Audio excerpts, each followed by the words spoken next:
hammer curl with rotation. So I'm going to grab my dumbbells here, setting up in a standing position. You could also do this seated if you would like, okay? Setting up, shoulders up, back and down, putting your shoulder blades into your back pocket, pulling your belly button into your spine nice and tight.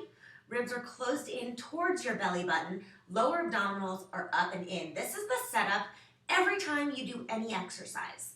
You want your body to be completely supported so that whatever exercise you're doing, you're getting the full effect from it. It's not necessarily what you do, but how you do it that's going to achieve the best results. Making sure your legs are engaged, but your knees are not locked. Feet are about hip width apart, starting with your palms facing you. All right? We're going to bring them up as we flex into our bicep, rotate, and take them out just a little bit. Really getting that pump in the bicep. Inhale, take it down.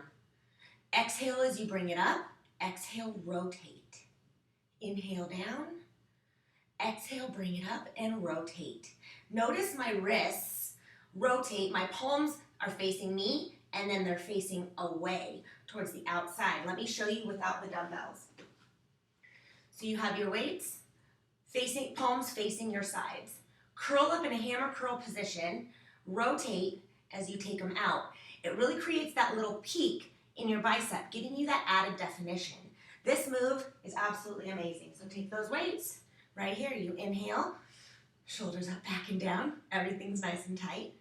Exhale, pull it in and rotate. Dropping it down, slow and controlled the entire time. Right there. Awesome. Flexing through it the entire time, making everything work, getting the most out of every move that you do.